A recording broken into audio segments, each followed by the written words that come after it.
नए साल 2026 में एक बार फिर से भारत पाकिस्तान के बीच भीषण युद्ध हो सकता है।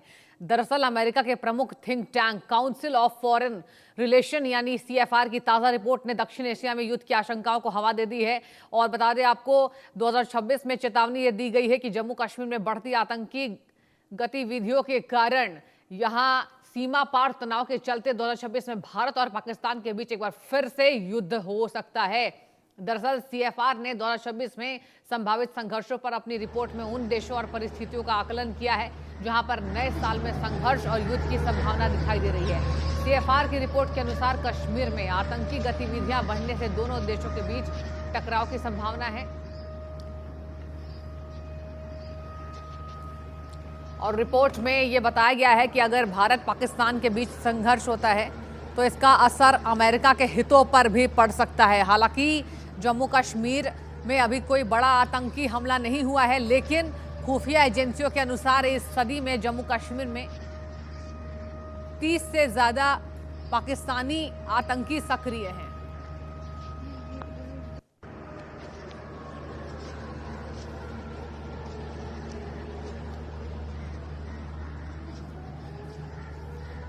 तो पाकिस्तान के बीच एक बार फिर से कहा जा रहा है कि भारत और पाकिस्तान के बीच युद्ध संभव है।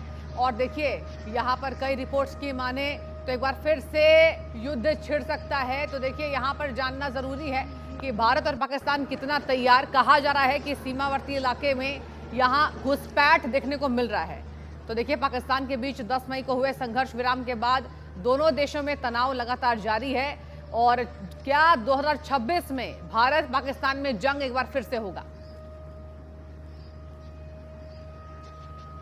और बता दें आपको अमेरिकी थिंक टैंक पर यह बड़ा खुलासा हुआ है, जहां कहा जा रहा है कि थिंक टैंक की रिपोर्ट के कॉन्फ्लिक्ट्स ऑफ विंचिन 2026 भारत और पाकिस्तान तनाव को लेकर बड़ा खुलासा। अगला साल तनाव भरा रह सकता है और 2026 में यह हो सकता है कि भारत और पाकिस्तान तनाव को लेकर यह बड़ा खुलासा है। आपको बता दें कि अगला साल तनाव भरा रह सकता है और कहा जा रहा है कि साल 2026 आने में भारत और पाकिस्तान के बीच एक बड़ा युद्ध छिड़ सकता है। क्योंकि देखिए दर्शकों, युद्ध के बीच आसार इसलिए नजर आ रहे हैं क्योंकि लगातार पाकिस्तान ये हिमाकत कर रहा है, घुसपैठ यहां देखने को मिल रही है। हालांकि जम्मू कश्मीर में पूरी तैयारी, और आपको बता दें कि जम्मू कश्मीर ही नहीं सीमावर्ती इलाकों में सुरक्षा के चाक चौबंद इंतजाम किए जा रहे हैं और लगातार यहां पर सेना के जो सेना बल है वो तैयार हो चुकी है। आपको बता दें कि ड्रोन, मिसाइलें, गाइडेड बम खरीदे जा रहे हैं। पाकिस्तान भी तुर्की और चीन से नए ड्रोन खरीदने की तैयारी में है। आपको बता दें कहा जा रहा है कि 2026 में यह बड़ा युद्ध हो सकता है। हालांकि अभी एक्सपर्ट्स की माने तो दोनों देश लगातार युद्ध को लेकर तैयारी तेज कर रहे हैं। आपको बता दें अमेरिकी थिंक टैंक रिपोर्ट के हिसाब से। और इसी चर्चा में हम डिफेंस एक्सपर्ट अनुराग शुक्ला का रुख करेंगे। सर, सबसे पहला सवाल तो मेरा यही होगा कि पाकिस्तान की अर्थव्यवस्था क्या इतनी लायक है कि 2026 में एक और युद्ध देखने को मिले?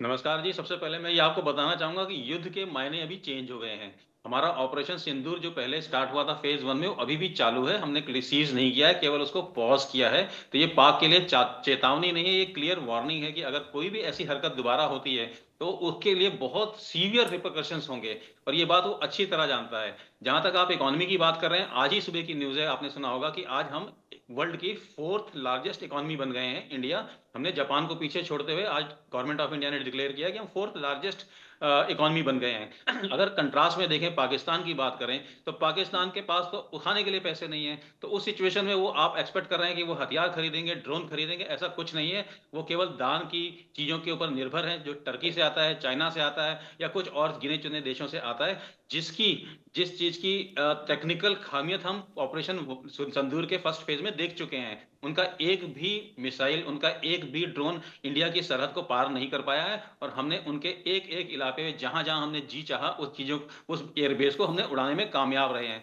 तो मिलिट्री पावर की अगर हम कंपैरिजन करने की कोशिश करें तो हमारा बहुत ज्यादा हाई स्टैंडर्ड्स है पाकिस्तान के मुकाबले, और पाकिस्तानी कहीं स्टैंड ही नहीं करते हमारे।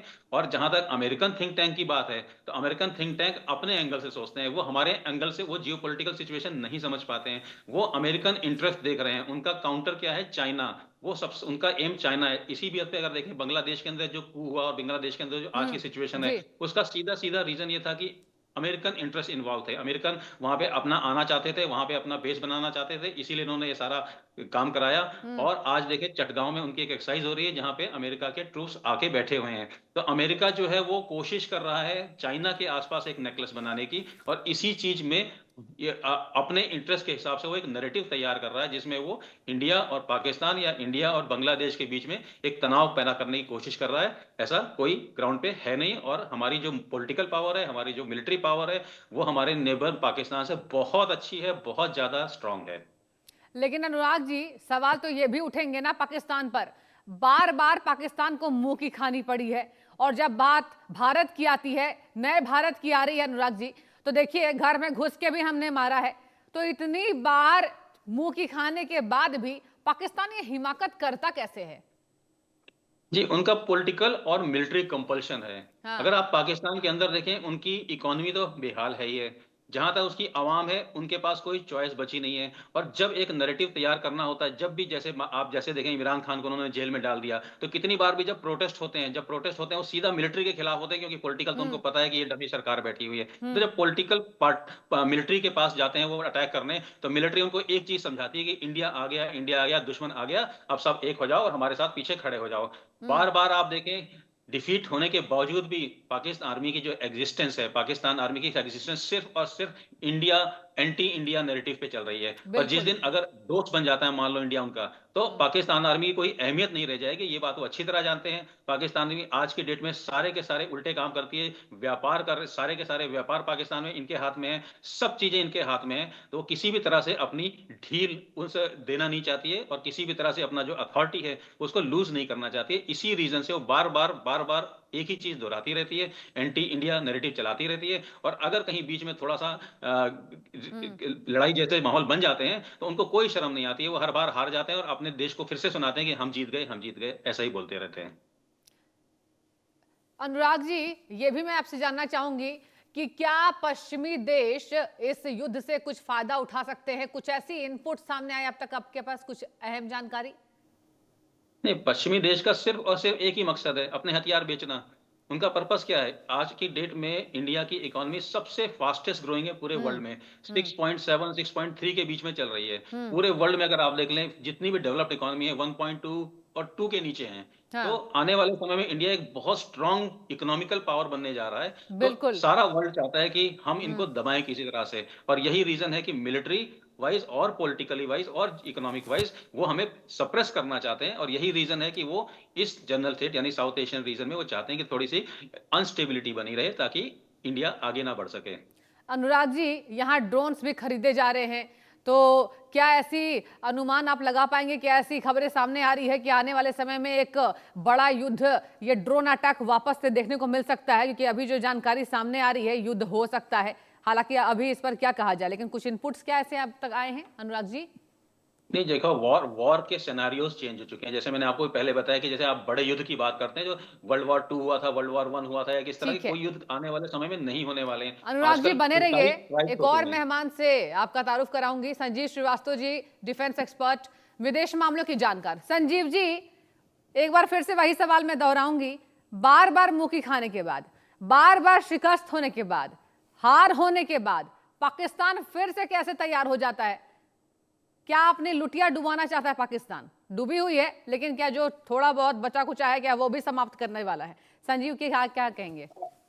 जी सृष्टि जी, सबसे पहले आपको, अनुराग जी को और आपके सभी दर्शकों को गुड मॉर्निंग, सुप्रभात। जी। देखिए, पाकिस्तान का ये जो चरित्र रहा है कि जब पाकिस्तान में आंतरिक वहां पर हालात बहुत ज्यादा बिगड़ जाते हैं, तो वो, और जब वहां के जो हुक्मरान हैं, विशेष रूप से वहां के जो हम्म। रियल रूलर्स, जो वहां की सेना और वहां की जो खुफिया एजेंसी है, बिल्कुल। जब वो अपने हालातों को ठीक तरीके से संभाल नहीं पाते, हम्म। तो ऐसे में वो भारत के फ्रंट पर कोई साजिशें इत्यादि करके, कोई आतंकी हमला इत्यादि करा करके, एक डाइवर्जनरी टैक्टिक्स के तहत, एक ध्यान भटकाने की रणनीति के तहत, ताकि अपनी सारी जनता का जो ध्यान है वहां उनकी हो रही आलोचनाओं से हट करके भारत के फ्रंट पे चला जाए, वो भारत के खिलाफ साजिशें रचते रहे हैं। ये पाकिस्तान के रूलर्स का इतिहास रहा है। और ऐसे में जाहिर है कि भारत को सतर्कता बरतनी होगी। ये पाकिस्तान के आंतरिक हालात अच्छे नहीं हैं।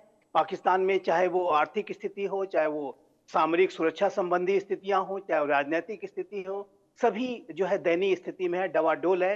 एक गृह युद्ध जैसी, अघोषित रूप से गृह युद्ध जैसी स्थिति है। और ऐसे में भारत को पाकिस्तान के फ्रंट पर भी सतर्कता बरतनी होगी, बांग्लादेश पर भी हमें सतर्कता बरतनी होगी। लेकिन इतना कहने के बाद मैं ये अवश्य कहना चाहता हूं कि भारत के प्रधानमंत्री श्री नरेंद्र मोदी के नेतृत्व का ये जो नया भारत है, अब वो डाइवर्जनरी टैक्टिक्स इत्यादि जो पाकिस्तान के हुक्मरान पहले करते थे, और ये जानते थे कि ये भारत की जो पहले की जो सरकारें रही, जाहिर है कि जो 26/11 के समय की जो सरकार थी और उसका पूरा जो सोच थी वो इस तरीके की थी कि उसको रिस्पॉन्ड नहीं करना है, और अनेक तरीके की जो लचर और उदारवादी जो तथाकथित जो अपीजमेंट इत्यादि के सोच भी रहती थी उसमें, ये भी स्पष्ट रूप से देखता है, और वो रिस्पॉन्ड नहीं करते थे। लेकिन आज का जो समय का जो नया भारत है, वो अगर कोई डाइवर्जनरी टैक्टिक्स के तहत भी भारत को अगर वो टारगेट करने की कोशिश करेगा, तो उसका मुंहतोड़ जवाब जीरो टॉलरेंस की नीति के साथ दिया जाएगा।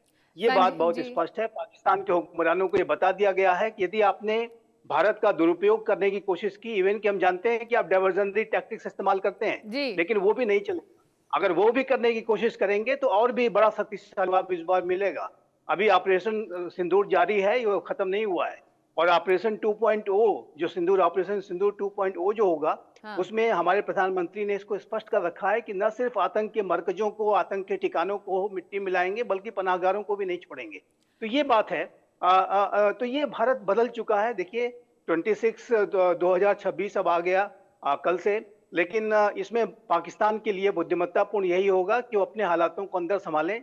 भारत के खिलाफ युद्ध वगैरह करने का, लेकिन संजीव जाहिर है जी, कि कभी कोई युद्ध जीत नहीं सके। पाकिस्तान ने कभी बुद्धि दिखाई कहाँ? आपसे एक और अहम सवाल पूछना चाहूंगी। ये बताइए कि भारत ने भी 79,000 करोड़ के रक्षा मसौदों पर मंजूरी दी है, तो क्या हम ये माने कि युद्ध के लिए भारत भी पूर्ण तैयार है? क्योंकि देखिए वो बौखलाहट अभी भी है।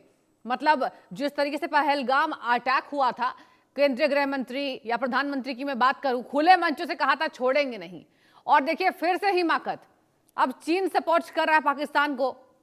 तो क्या भारत को चीन से भी होशियार रहना पड़ेगा? इस पर क्या कहेंगे? बिल्कुल, बहुत अच्छा आपने प्रश्न किया है। देखिए हमारा जो अप्रोच है वो अब चाहे चाइना का फ्रंट हो, चाहे वो पाकिस्तान का फ्रंट हो, और सभी के विरुद्ध एक ताकत को दिखाने का, एक पोजीशन ऑफ स्ट्रेंथ को डेवलप करने का है। और चाइना के साथ भी देखिए ये जो नया भारत है, वो 2017 का डोकलाम रहा हो या 2020 का गलवान रहा हो, सभी जगह पे भारत ने उन्हें एक मुंहतोड़ जवाब दिया, और एक eyeball to eyeball confrontation 73 दिनों का गलवान में चला था। और पाकिस्तान और चाइना को अपनी जो डोकलाम में रोड कंस्ट्रक्शन की एक्टिविटीज को बंद करना पड़ा, और तभी जाकर के जो है कोई रिश्तों में नॉर्मलाइजेशन हुआ। उसके बाद इन्होंने 2020 में गलवान किया। गलवान में भी हमारे ने उनका मुंहतोड़ जवाब दिया था और उनको बड़ी क्षति पहुंचाई थी। अलग बात है कि वो अपनी कैजुअलिटीज को भी नहीं छुपाते, कैजुअलिटीज को भी छुपाते हैं और अपने नागरिकों को भी नहीं बताते कि हमारे कितने सैनिक ने अपनी शहादत दी। शहादत तो शहादत होती है, सैनिक तो सैनिक होता है। और वो चाइना की बड़ी संख्या में वहां पर मारे गए थे, लेकिन चाइना ने उसको भी छुपाया। तो ये जो चाइना का चरित्र विस्तारवादी है, उपनिवेशवादी है, अवसरवादी है, आधिपत्यवादी है, उसकी रणनीतिक थिंकिंग में डिसेप्शन यानी धोखा देना भी है। और ये जो नया भारत इस बात को जानता है कि चाइना के साथ हम पोजीशन ऑफ स्ट्रेंथ के साथ ही डील कर सकते हैं। चाइना के फ्रंट पर भी हम देखिए तो हम अपनी पोजीशन ऑफ स्ट्रेंथ को लगातार बढ़ा रहे हैं, मिलिट्री डिप्लॉयमेंट को लगातार बढ़ा रहे हैं।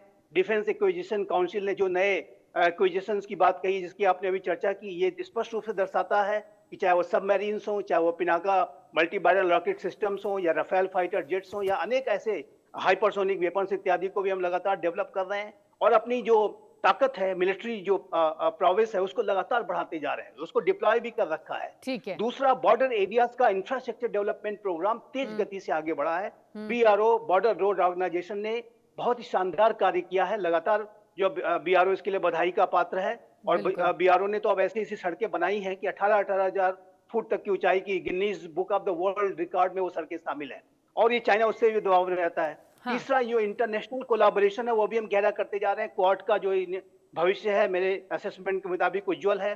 और अनेक ऐसे राष्ट्र जो चाइना के विस्तारवाद से कहीं न कहीं चिंतित हैं, वो सभी आज एक कोलैबोरेशन भी करते जा रहे हैं। आसियान के साथ हमारे संबंध लगातार बढ़ते जा रहे हैं, हम उनसे मिलिट्री एक्सरसाइजेस भी करते हैं। तो भारत चाइना के फ्रंट पर भी अपनी जो ताकत है, अपनी जो पोजीशन ऑफ स्ट्रेंथ है, उसको हर तरीके से बढ़ाए। जैसा कि मैंने कहा, infrastructure development plan, international collaboration. जी। चाइना की अब इस समय जो फ्रंट दिया है, चाइना ने जब डेप्सांग प्लेन्स और डेमचौक में जब अपने डिसएंगेजमेंट को किया, तभी जाकर के भारत के प्रधानमंत्री चाइना के राष्ट्रपति से कजान में, रशिया में पिछले वर्ष मिलने को तैयार हुए। और इससे स्पष्ट है कि भारत कभी भी झुकेगा नहीं, अपनी 1 इंच की जमीन के साथ भी कभी कोई समझौता हम नहीं कर सकते। तो दोनों ही देखिए, भारत का चाहे वो चाइना का फ्रंट हो, चाहे वो पाकिस्तान का फ्रंट हो, वहां पर हम अपनी जो पोजीशन ऑफ स्ट्रेंथ और अपने डिफेंस पोस्चर को लगातार सशक्त और मजबूत बना के रखे हुए हैं। पाकिस्तान से बिल्कुल। तो बातचीत करने का भी कोई प्रश्न नहीं है। चाइना के साथ तो हम बातचीत अवश्य कर रहे हैं, लेकिन वो बातचीत हम ताकत से करते हैं और एक पोजीशन ऑफ स्ट्रेंथ को बना करके करते हैं। ठीक है संजीव जी, अनुराग जी का रुख करूंगे। अनुराग जी, ये बताइए कि ऐसी खबरें भी सामने आ रही है कि जो दुलहस्ती परियोजना को मंजूरी मिली, सिंधु जल संधि पर पाकिस्तान पर जो हमने अटैक किया, तो इन सब का भी पाकिस्तान कहीं ना कहीं भारत से बदला लेने वाला है। तो अब ऐसे में, अब युद्ध में तो हमने परास्त किया, पाकिस्तान भले ना माने, नेशनल टेलीविजन पर झूठ ये परोसते हैं, और आप पाकिस्तान के पत्रकारों को भी देखिए, लगातार झूठ बोलते हैं। तो क्या आने वाले समय में ये माना जाए कि एक्शन का रिएक्शन है कि भारत जीता, अंतर्राष्ट्रीय यहां पर बाजारों में हमारी धमक दिखी, इसकी टीस है अनुराग जी? जी, आपको एक बताना चाहूंगा कि एक ना न्यूटन का लॉ होता है जिसमें कि एक्शन अगेंस्ट इक्वल रिएक्शन। तो इसका मतलब ये होता है कि जितना एक्शन होता है उसका उतना इक्वल रिएक्शन होता है। हाँ। बट यहाँ पे ऐसी कोई संभावना नजर नहीं आती है, क्योंकि पाकिस्तान के पास रिएक्शन करने के लिए कुछ है ही नहीं। इकोनॉमिक फ्रंट पे ऑलरेडी डिस्कस हो चुका है। अगर मैं IWT की बात करूं, इंडस वाटर ट्रीटी की, तो उसमें इनके पास कोई ऑप्शंस अवेलेबल नहीं है, क्योंकि जो नदियां हैं ऊपर से नीचे की तरफ बह रही हैं। आज के देश में अगर आपने थोड़े दिन पहले देखा होगा, सिंध के अंदर एक बहुत बड़ी रैली हुई थी जिसमें सिर्फ ये मांग की गई थी कि हमारा पानी पंजाब की तरफ क्यों डाइवर्ट किया जा रहा है। हाँ। तो जो हमने पानी रोक दिया है, जो ट्रीटी पे बैन लगा दिया है, उसके रिजल्ट अभी नजर आ रहे हैं। और आने वाले 1 साल और रुक जाइए, हमारे 5 हाइडल प्रोजेक्ट्स को मंजूरी मिल गई है, वो बनने शुरू हो जाएंगे। तो इसका असर अपने आप नजर आ जाएगा। तो हमें बताने की जरूरत नहीं है, हम अपने जो कार्यक्रम हमने अपने डिसीजन लिए हैं उसके रिजल्ट धीरे धीरे सामने आएंगे। और जहां तक पाकिस्तान का सवाल है, पाकिस्तान के पास हमारी बात करने के जगह, हम इंडिया एज अ इंडिया बात करने जाएगा तो किस टॉपिक पे बात करेगा? इकोनॉमिकली वो हमारे से कुछ खरीद नहीं सकते, मतलब खरीद तो बहुत कुछ सकते हैं, लेकिन पैसा नहीं है, और उनके पास कुछ बेचने के लिए है नहीं। तो इकोनॉमिकली और बिजनेस वाइज हम उनसे बात कर नहीं सकते। पॉलिटिकली उनके पास स्टेबिलिटी नहीं है, बात कर नहीं सकते। मिलिट्री वो कहीं स्टैंड नहीं करते, बात कर नहीं सकते। तो हमारा उनके साथ कोई मैच ही नहीं करता है। तो इस तरह का डिस्कशन करना फिजूल है। वो एक हमारी सिर्फ यही मजबूरी है कि वो एक हमारा नेबर है जिसको हम बदल नहीं सकते, यही हमारी मजबूरी है। और इसके साथ हमें अभी के लिए जीना पड़ेगा। आने वाले समय में बहुत सारे ऐसे उनके राज्य हैं जो पाकिस्तान के सूबे हैं, जो कि इंडिया में मिलना चाहते हैं। जैसे कि POK के अंदर बहुत बड़ी रैली हमने देखने को ली, जिसमें खुलेआम नारे लगाए गए कि वो इंडिया के साथ मिलना चाहते हैं। आज बलूचिस्तान पाकिस्तान से अलग होना चाहता है। सिंध भी अपने अपने इरादे जाहिर कर चुका है। तो पाकिस्तान टूटने की कगार पे है, और ये सिर्फ टाइम ही बताएगा। और थोड़े टाइम की बात है कि ये सारे के सारे जो छोटे छोटे राज्य हैं इंडिया में ही मिल जाएंगे आने वाले समय में। ठीक है, बन रहे हैं अनुराग जी। संजीव जी का रुख करेंगे। संजीव जी, ये बताइए कि ये भी सामने आ रहा है कि ये जानकारी सामने भी मिल रही है हमें कि अंतर्राष्ट्रीय बाजारों में बयानबाजियां तेज हो सकती है। तो एक भारत को मदद मिलने वाली ऐसी आशंका है। और देखिए, अंतर्राष्ट्रीय मुद्दों पर भी हमारी चमक दिखती है, धमक दिखती है। चाहे प्रधानमंत्री जब भी देश से बाहर जाते हैं, हमने देखा है किस तरीके से अब आदर भाव सत्कार होता है। तो संजीव जी, ये बताइए कि अंतर्राष्ट्रीय बाजारों में क्या बयानबाजी दोनों देशों को लेकर तेज हो सकती है? देखिए, भारत की जो क्रेडिबिलिटी है आज बहुत ऊंची है, बहुत ही बड़ी क्रेडिबिलिटी वाला राष्ट्र है।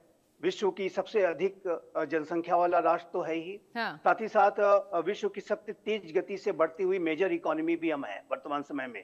और नाभिकीय शक्ति संपन्न है, सामरिक शक्ति विशाल है। अब तो हम डिफेंस एक्सपोर्टर भी बनते जा रहे हैं। हमने अपने जो अनेक डिफेंस इक्विपमेंट्स को अनेक राष्ट्रों को, चाहे ब्रह्मोस की मिसाइल्स हो, पिनाका रॉकेट सिस्टम हो, सभी को हमने अब विदेशों में अपने मित्र राष्ट्रों को देना शुरू किया है। इंडो पैसिफिक रीजन के हम सबसे महत्वपूर्ण राष्ट्र हैं। इंडो पैसिफिक रीजन इस पूरे विश्व का 21वीं सदी का सबसे महत्वपूर्ण क्षेत्र है और उसमें हम सबसे बड़े जी। लोकतंत्र के तौर पे इंडो पैसिफिक रीजन में भी हैं। तो भारत की जो एक महत्ता और सबसे बड़ी बात यह है, जो सबसे बड़ा जो परिवर्तन आया है कि आज का ये जो नया भारत है, वो पेरीफेरी पर बैठ करके घटनाओं को देखने में विश्वास नहीं करता है। हम्म। हम किसी भी इंटरनेशनल डेवलपमेंट को प्रोएक्टिवली उसमें एंगेज हैं, उसको कंस्ट्रक्टिवली उसको इम्पैक्ट करने की कोशिश करते हैं। जैसा कि आपने देखा कि हमारा जो आज का विजन है, वो है वसुधैव कुटुंबकम का। हालांकि ये विचार तो ये बहुत ही प्राचीन है, हमारे वेदों के विचार है, लेकिन आज उसको हम इम्प्लीमेंट भी करते हैं। One family, one earth, one future की भावना के साथ हम कार्य करते हैं। और इस तरीके से आज आप देखिए तो चाहे वो इंडो पैसिफिक रीजन के डेमोक्रेटिक रूल्स बेस्ड ऑर्डर को बनाए रखने की बात हो, आतंकवाद की चुनौती हो, वातावरण परिवर्तन का संकट हो या ग्लोबल कॉमन्स को सुरक्षित रखने के विषय जी। हो, साइबर सिक्योरिटी के इश्यूज, सभी जगह भारत आज लीडर के रूप में जाना जाता है। आतंकवाद के ऊपर तो हमने अब, जैसा कि मैंने बताया कि हमारी इमेज अब बदल चुकी है। आज का जो भारत है उसको ये माना जाता है कि आतंकवाद के संदर्भ में बड़ी से बड़ी कार्रवाई ये राष्ट्र करता है और ये उसी तरीके की कार्रवाई करता है जैसे अमेरिका के अपने अंदर कोई हमला हो जाए या इजराइल पर कोई हमला हो जाए, उस तरीके से अभी भारत पे कोई हमला, अगर आतंकवादी हमला होता है तो उसको रिस्पॉन्ड किया जाता है, उसको बख्शा नहीं जाता, उसको छोड़ा नहीं जाता। तो ये जो पूरी स्थिति है, आज भारत की छवि को बदल चुकी है।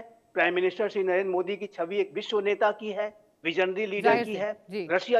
रशिया यूक्रेन युद्ध में आप देखिए तो हमारे प्रधानमंत्री श्री नरेंद्र मोदी कीव की यात्रा पर भी गए, मॉस्को की यात्रा पर भी गए, वाशिंगटन की यात्रा पर भी गए। अभी राष्ट्रपति पुतिन जब आए थे तो उस समय भी उन्होंने कहा कि हम अगर किसी के साथ, हम तटस्थ नहीं है। आज का जो नया भारत तटस्थ नहीं है। अगर हम किसी के साथ खड़े हैं तो शांति के साथ खड़े हैं, किसी के साथ खड़े हैं तो संवाद के साथ खड़े हैं, किसी के साथ खड़े हैं तो रूल्स बेस्ड ऑर्डर के साथ खड़े हैं। तो इससे भारत की छवि जो है वो निखरती है। और एक ऐसा राष्ट्र जो कि पूरे विश्व में जब एक युद्धों का वातावरण बनता जा रहा है, तो ऐसे में एक राष्ट्र जो विवेकपूर्ण, बुद्धिमत्तापूर्ण, जिम्मेदारी भरी बातें करे, एक ऐसा विश्व नेता जो कहे कि आज का युग युद्ध का युग नहीं है, तो ये जाहिर है कि एक दुनिया में सकारात्मक संकेत लेकर के आता है। हमारे पास सारी ताकत है, हम खुद युद्ध लड़ सकते हैं और हमने युद्ध लड़े भी हैं, पराजित भी किया है, लेकिन हम फिर भी अगर कहते हैं कि शांति ही जरूरी है तो ये बहुत बड़ी बात है। महाशक्तियां देखिए आज वर्चस्व की प्रतिद्वंदिता कर रही हैं, लेकिन हमारा जो उद्देश्य है कि हम विश्व में एक रूल्स बेस्ड ऑर्डर को देखना चाहते हैं और उसके लिए ही हम काम करते हैं। पूरे विश्व को एक परिवार मान के चलते हैं। उस परिवार में जाहिर है कि कोई ऐसा अगर एक रोग एलिमेंट है तो वो एक्सेप्शन है और उसको हम डील करना जानते हैं।